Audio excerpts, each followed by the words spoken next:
अल्लाहुम्मा सल्ली अला मुहम्मदीन वाला अलैहि व बारिक वसल्लम। अस्सलाम वालेकुम माय यूट्यूब फैमिली, कैसे हैं आप सब लोग। उम्मीद है अपने घरों में खुश होंगे, मज़े में होंगे और अल्हम्दुलिल्लाह हम सब भी ठीक अल्लाह के फजलो करम से। वैसे तो अल्हम्दुलिल्लाह सब ठीक ठाक हैं, लेकिन गर्मी ने बहुत सताया हुआ है, जो कि सभी को सताया हुआ है। हर किसी का ही बुरा हाल है इस गर्मी से। मुझे तो लगता है कि मैंने अपनी पूरी ज़िंदगी में इतनी शदीद गर्मी नहीं देखी जितनी इस साल पड़ रही है।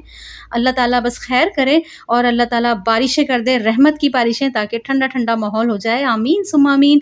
और जी, आज किचन में भी ज़्यादा बच्चों का और मेरा जाने का मूड नहीं था, तो वैसे भी घर में भिंडियाँ बनी हुई हैं और चावल बने हुए थे, तो बेटी ने कहा मेरा तो पिज़्ज़ा खाने का दिल चाह रहा है। और आप लोग को पता है कि मेरी छोटी बेटी पिज़्ज़ा बहुत शौक से खाती भी है और बनाती भी है। तो आज उसका बनाने का गर्मी की वजह से मूड नहीं था, तो उसने ऑर्डर किया और ये देखें कितना बकवास ऑर्डर निकला। ये लग रहा है आपको कहीं से पिज़्ज़ा, ये तो लग रहा है तंदूर की रोटी पे कोई चिकन वगैरह रख के और दे दिया हो। एनीवेज़ बस गुज़ारा कर लिया, अब क्या कर सकते हैं, कभी-कभी तो इस तरह का सीन हो ही जाता है अक्सर। तो एनीवेज़ अब गर्मी की वज़ह से वो बिल्कुल भी उसका मूड नहीं हो रहा था, तो उसने कहा चलो मैं यही कर खा के गुज़ारा कर लेती हूँ। क्योंकि आज हमारे ख़ानदान में तकरीब है रात की, और मेरे मामूज़ाद भाई की 1 से 2 साल पहले शादी हुई थी, तो उनकी माशाल्लाह अब बेटी पैदा हुई है, तो उन्होंने अक़ीक़ा रखा है। तो इस सिलसिले में आज हमारी दावत है सबकी, इंशाल्लाह शाम में वहाँ जाएँगे। और अभी दोपहर का बस ये गुज़ारा-शुज़ारा चल रहा है, भिंडी बन गई है, साथ में कुछ चावल वग़ैरह हैं और ये चाय मैंने अपने हस्बैंड के लिए बनाई है। एनीवेज़ मेरी ही ख़ानदान की 2-3 बच्चियाँ हैं जिन्होंने मुझे कहा था कि आप माशाल्लाह बहुत अच्छे वज़ीफ़ों की वीडियोज़ बना के दिखाती हैं, बताती हैं, तो हमारे लिए भी कुछ बताएँ। यानी कि नॉर्मल डिलीवरी के लिहाज से आप हमें कोई ऐसा वज़ीफ़ा बताएँ कि हमें ऑपरेशन की नौबत ही ना आए और हमारी डिलीवरी जो है वो नॉर्मल हो जाए। तो जी हम वहाँ पहुँच चुके हैं, चलें भई वहाँ तो हम पहुँच चुके हैं, माशाल्लाह सारे लोग आ चुके हैं और मैं कर लेती हूँ आपसे प्यारी-प्यारी बातें। और जी नॉर्मल डिलीवरी के हवाले से ना मैं एक बात आपको बताना चाहती हूँ कि जो हमारा लाइफ़स्टाइल है ना, ये नॉर्मल डिलीवरी के लिए बहुत ज़्यादा मैटर करता है। यानी जो बच्चे की पैदाइश है, कि अल्लाह ना करे कि कोई कॉम्प्लिकेशन ना हो नॉर्मल डिलीवरी, जैसे नॉर्मल हमल होता है ना, जैसे अल्लाह ना करे बाज़ बच्चियों का मैंने देखा है मिसकैरेज हो जाता है, तो उनको ऑलरेडी ब्लीडिंग हो जाती है, तो फिर बहुत ज़्यादा उनको बेड रेस्ट और आराम की ज़रूरत होती है। आम सूरत हाल में अगर आप ठीक हैं, बच्चा जो पेट में है उसकी भी सेहत ठीक है, यानी वो नॉर्मल चल रहा है सारा निज़ाम, तो आपको एक एक्टिव लाइफ़स्टाइल अपनाने की ज़रूरत है। एक तो ये कि वॉक करें, घर के काम करें, खुश रहें, हँसें, बोलें, खुल के खाएँ-पिएँ। और ख़ास तौर पर जो आपके आखिरी अय्याम होते हैं, यानी आखिरी महीने होते हैं डिलीवरी के, उसमें आप देसी घी थोड़ा-सा लेकर उसमें छोटी इलायची का तड़का डालकर और उसमें 1 कप दूध में डाल के उसको पी लिया करें। अगर चाहें तो शहद डाल लें या चीनी डाल लें, अगर शुगर का कोई मसला ना हो तो। तो उससे जो होगा ना, डिलीवरी में आपके बहुत ही आसानी हो जाती है। नॉर्मल डिलीवरी उससे बहुत आसानी के साथ होती है, उसमें चांसेस होते हैं यानी नॉर्मल डिलीवरी के। और दूसरी एक चीज़ जो मैंने बहुत कॉमन देखी है, कि मैंने देखा है कि बच्चियाँ डिलीवरी पेन के प्रोसेस से बचने के लिए फ़ौरन ऑपरेशन की तरफ जाती हैं, कि लेकिन मैं ये समझती हूँ कि वो ज़्यादा पेनफुल होता है, यानी ऑपरेशन जो होता है। देखिए नॉर्मल डिलीवरी जो होती है ना, वो एक वक़्त का पेन होता है, जो नॉर्मल डिलीवरी का होता है ना, वो एक वक़्त का आपको दर्द होता है जो आपको बर्दाश्त करना होता है, और फिर आप फ़ौरन रिलीफ़ की तरफ चले जाते हैं। दूसरे दिन माशाल्लाह से हम खड़े भी हो जाते हैं, लेकिन ऑपरेशन के बाद बहुत ज़्यादा तकलीफ़ें उठानी पड़ती हैं, बहुत से मसाइल हो जाते हैं।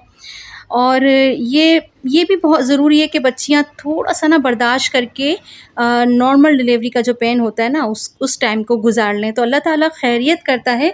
और मैंने ख़ुद भी देखा है कि लोगों की डिलीवरी और हमल का जो पीरियड है, वो बहुत ही आसानी से होता है। अल्लाह ताला इसमें रहमत और बरकत देते हैं। वो और क्योंकि जब हम सूरह मरियम पढ़ते हैं ना, सूरह मरियम की जो तिलावत होती है, उसकी वजह से अल्लाह ताला हमारी डिलीवरी के जो भी मसाइल होते हैं ना, उसमें सहूलत देता है, उसमें हमारे लिए रहमत और बरकतें नाज़िल फ़रमाता है। तो मैं भी अपने वक़्त में यही किया करती थी। अपने डिलीवरी के जो दिन होते थे मेरे, उसमें मैं कुरान पाक की तिलावत तो करती थी, लेकिन साथ में सूरह मरियम भी मैं पढ़ती थी। और मेरा मेरा भी यही मामूल था कि कोई सी भी नमाज़ के बाद आप बैठ जाएँ और सूरह मरियम लाज़मी पढ़ लें। हो सके तो फ़जर के बाद आप सूरह मरियम से आगाज़ करें अपने दिन का, वरना दिन में किसी भी टाइम आपको ये पढ़ लेना है। क्योंकि देखें प्रेगनेंसी में औरत की हालत ऐसी होती है कि बाज़ दफ़ा सुबह-सुबह उठना भी बहुत ही मुश्किल हो जाता है, तबीयत अक्सर बिगड़ी रहती है, ख़राब रहती है। आपका पूरा बॉडी जो होता है ऐसा लगता है पेनफुल रहता है। तो पूरे के पूरे 9 महीने जो होते हैं ना वो औरत के ऐसे ही जाते हैं।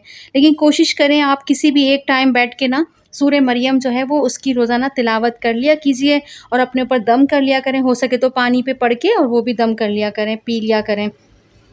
तो देखिएगा कि अल्लाह ताला कितनी आसानी आपकी डिलीवरी के वक़्त करेंगे और अल्लाह ताला से दुरूद शरीफ पढ़ के आप अल्लाह से खूब दुआ किया करें कि अल्लाह ताला मेरी डिलीवरी में आसानी कर दीजिए और अल्लाह ताला खैरियत से ये बच्चा दुनिया में आए, सही सलामत, खूबसूरत और फर्माबरदार बच्चा अल्लाह नसीब फ़रमाए सबको। आमीन सुम्मा आमीन। और जी एक मरियम की बूटी होती है ना जो अरब में होती है, तो मेरे हस्बैंड तो मेरे लिए शादी से जब मेरी शादी हुई थी ना उन्होंने पहले से ही ला के रखी हुई थी, तो बहुत सारी थी मेरे पास ना, तो मैंने अपने ख़ानदान में भी कितने लोगों को दी हैं। तो मेरे पास वो मरियम की बूटी थी, तो मैं क्या करती थी, वो मरियम की बूटी जो होती है ना वो दरख्त का एक शाख जैसी होती है, बिल्कुल जैसे हाथ का पंजा होता है ना ऐसी होती है वो।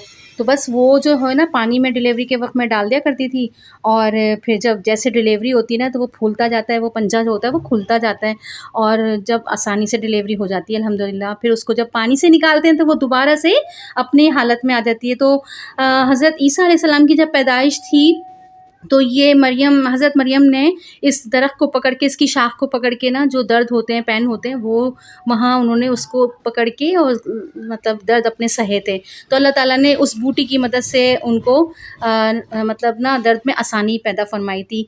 अब अल्लाह बेहतर जाने इस पूरे वाक़े में कितनी सदाकत है, लेकिन सुनने में यही कहानी आती है। तो बेशक अल्लाह ताला के काम अल्लाह ताला ही जाने।